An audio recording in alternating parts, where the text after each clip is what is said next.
Olá pessoal, a gente está aqui gravando mais um Quinta com Bianchini. Mas antes da gente começar, inscreva-se no nosso canal e dê o seu like. A sua contribuição, eu já disse para vocês, é muito importante. Hoje nós vamos apresentar o terceiro episódio da primeira temporada e nós vamos falar sobre ciclo de polícia. Essas aqui são as atividades de polícia. Quando a gente fala de atividades de polícia, nós vamos falar de polícia administrativa, de polícia judiciária, e aí nós vamos falar claramente para vocês sobre isso. Então nós vamos falar sobre polícia de segurança, nós estamos falando sobre segurança pública. E aí nós temos uma polícia administrativa, que é uma polícia preventiva ou ostensiva, por exemplo, a polícia militar. E nós temos uma polícia judiciária, que é uma polícia de investigação, por exemplo, a polícia civil. Então, no âmbito federal, essa polícia administrativa, preventiva ou ostensiva, ela pode ser exercida pela Polícia Federal, pela Polícia Rodoviária Federal, fazendo policiamento nas estradas, pela Polícia Ferroviária Federal, fazendo policiamento nas nossas ferrovias. A Polícia Federal, por exemplo, poderá fazer esse serviço de polícia administrativa ou preventiva numa operação, por exemplo, para prender um traficante. Então ela está fazendo uma atividade de polícia preventiva ou ostensiva em que ela está lá, por exemplo, tirando um traficante de circulação. No âmbito estadual, nós temos Corpo de Bombeiros, Polícia Militar. Como que o Corpo de Bombeiros pode fazer essa atividade de polícia preventiva, de polícia ostensiva?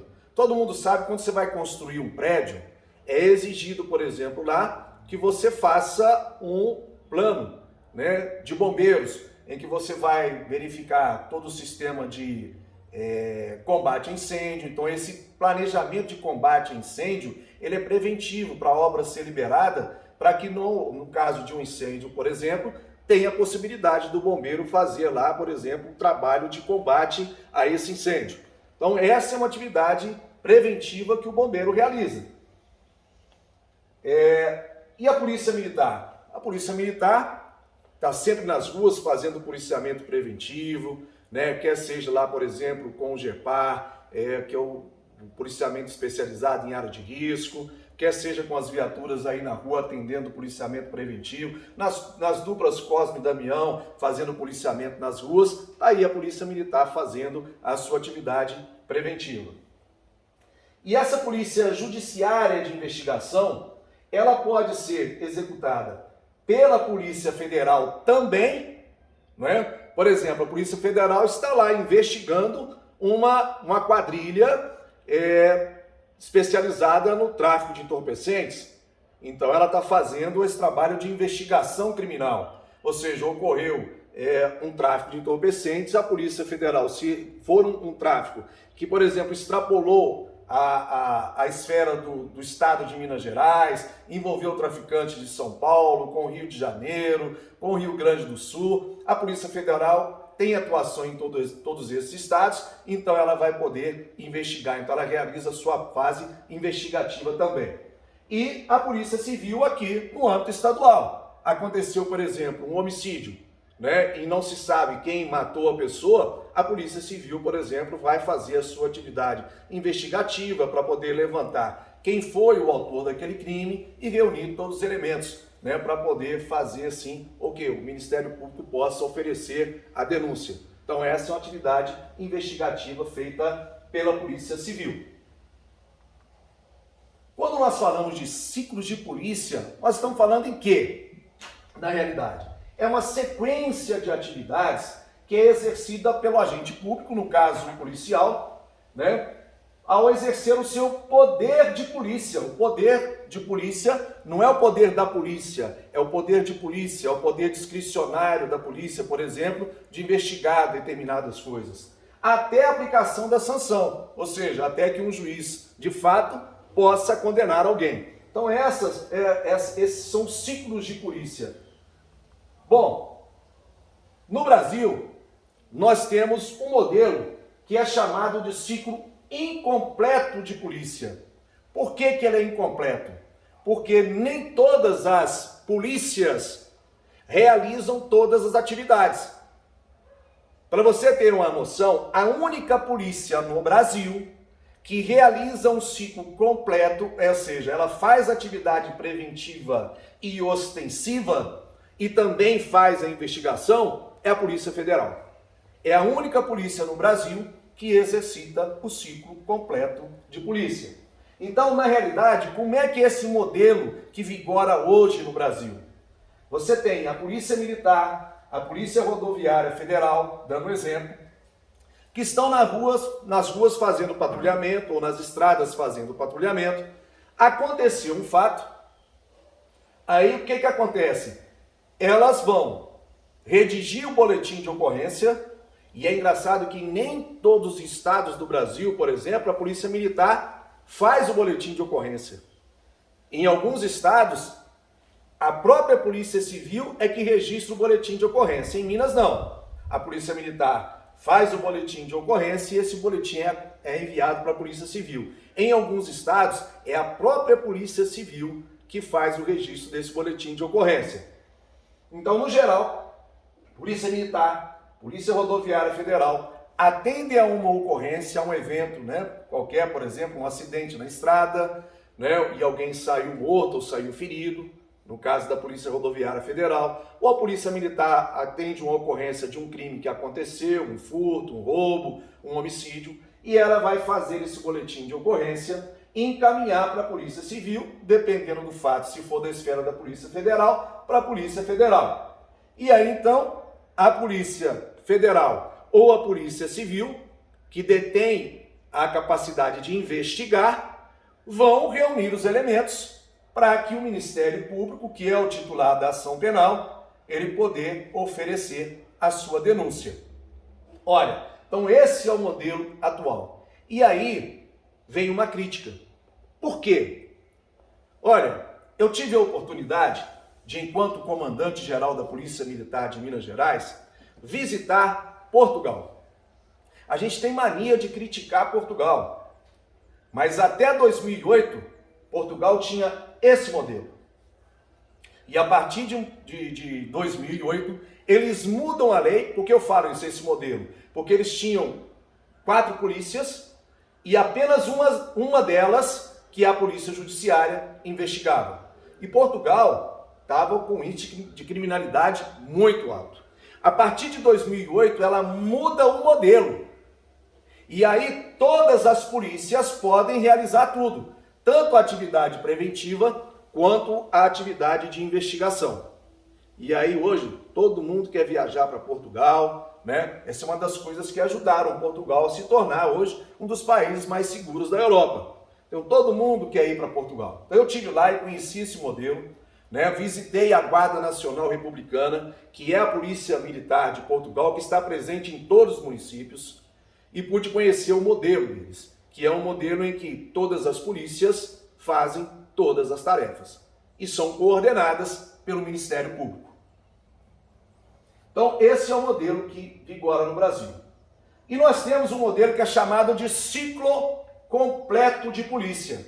O que é esse ciclo completo? Ou seja, as polícias, todas elas, podem realizar todas as tarefas. Então, a polícia que está lá fazendo o policiamento preventivo, ela vai atender uma ocorrência, ela gera o boletim de ocorrência, ela realiza a investigação, ela encaminha todos os dados para o Ministério Público, e isso faz o quê? Isso aumenta o índice de resolução desses crimes. Por quê? Porque nós não temos, com esse modelo, polícias sobrecarregadas. Por exemplo, a Polícia Militar de Minas Gerais é a única instituição presente, do Estado, presente nos 853 municípios e mais tantos outros distritos desse Estado. A Polícia Investigativa, que é a Polícia Civil, ela não está nem na metade dos municípios do Estado. Então, às vezes, nós temos viaturas da Polícia Militar deslocando até 250 quilômetros para achar um plantão da Polícia Civil para entregar uma ocorrência. Além de demandar tempo, né, desperdício de recursos humanos e tudo mais, você, de uma certa forma, prejudica, porque muitas vezes, né, prejudica o policiamento. A viatura que se ausentou para procurar um plantão da outra polícia era a única que estava de serviço numa cidade. Então, é um modelo arcaico, né, esse modelo atual brasileiro, que deveria ser substituído por isso, né, por esse modelo que está aqui. Ou seja, a polícia que atender a ocorrência, ela vai gerar o boletim, ela pode realizar a investigação, reunir todos os elementos probatórios e encaminhar ao Ministério Público. Então, para vocês fazerem uma comparação dos dois ciclos, nós vamos, por quê? Porque nos casos de crimes de menor potencial ofensivo, nós já temos alguns estados no Brasil que estão realizando esse ciclo completo. Ou seja, o que é um crime de menor potencial ofensivo? De acordo com a Lei 10.259, são aqueles cuja pena máxima prevista em abstrato ela não ultrapasse 2 anos, ou que o crime também seja penado apenas com multa. Então, nesses crimes, por exemplo, uma ameaça, uma lesão corporal leve, né, alguém que deu um soco no olho do outro, ficou roxo, né, alguém que ameaçou, vou te matar. Nesses crimes aqui, por exemplo, são crimes de menor potencial ofensivo. Em alguns estados, em mais de 10 estados brasileiros, boa parte de Minas Gerais, nós já estamos aplicando isso, a polícia que atende, ela termina todo o procedimento, não é? Para vocês verem a diferença nesses crimes de menor potencial ofensivo, olha só para vocês fazerem uma base. No modelo incompleto, aonde não é aplicado esse ciclo completo de polícia, o tempo médio de atendimento de uma ocorrência é de 4 horas e 29 minutos. Por quê? Porque o autor dos fatos, as vítimas e testemunhas, elas vão prestar declarações à PM para lavrar um boletim de ocorrência. Depois, eles têm que ser conduzidos a uma delegacia. Lá, autor, vítima e testemunhas prestam declarações ao policial civil de plantão para lavrar um boletim de ocorrência. O delegado recebe esse boletim de ocorrência e vai determinar a lavratura do termo circunstanciado de ocorrência. Autor, vítima e testemunhas prestam declarações, então, no termo circunstanciado, e eles, no final, eles vão assinar um termo de compromisso, né, de comparecimento ao juizado especial. Então, isso dura, em média, 4 horas e 29 minutos. Porque quando, às vezes, a viatura chega também na delegacia, tem lá 4, 5, 6, 7, 8, até 10 viaturas esperando para ser atendidas. Então, é um desgaste de recursos humanos, né, enorme. Não só de recursos humanos, mas recursos logísticos, todos eles. Agora, quando nós temos esse ciclo completo de polícia, esse modelo sendo aplicado, por exemplo, em Minas Gerais, nós já aplicamos na maior parte do estado, e nós temos outros estados que em todos eles, toda parte do estado já está sendo aplicado esse modelo. Olha só, qual o tempo médio? 15 minutos. Santa Catarina, por exemplo, autor, vítima e testemunha prestam declarações à PM, já para lavrar o termo circunstanciado de ocorrência. A viatura lá em Santa Catarina, por exemplo, que chega para atender uma ocorrência de menor potencial ofensivo, o soldado chega numa viatura, com um tablet, ali tem uma impressora laser, autor e vítima já prestam suas declarações, o policial já anota tudo. Sai então, né? O policial já olha, por exemplo, lá na agenda do judiciário, qual vai ser a data que pode ser apresentado àqueles autores, vítimas ou testemunhas do fato. E eles já assinam ali um termo de comparecimento e já sai ali na impressora o dia que ele tem que se apresentar. Então isso leva em média 15 minutos. Olha quanto nós economizamos com isso. Quanto o Estado não economiza com isso. Aquela viatura que ficava 4, 5, 6 horas paradas para atender uma ocorrência, em 15 minutos já está liberada. Então, há necessidade da gente rever esse modelo que é adotado no Brasil para que nós possamos gerar economia, praticidade, né, eficiência, ou seja, adotarmos modelos constitucionais, né, principalmente de quê? De efetividade. Nós temos que ser efetivos, né, nós temos que ser eficientes naquilo que nós fazemos. Então, tá aí os modelos para vocês poderem comparar. Na nossa próxima aula, no nosso próximo episódio, nós vamos falar sobre estrutura dos poderes. Então, não se esqueçam de se inscrever no nosso canal e de dar o seu like. Um abraço a todos do Bianchini.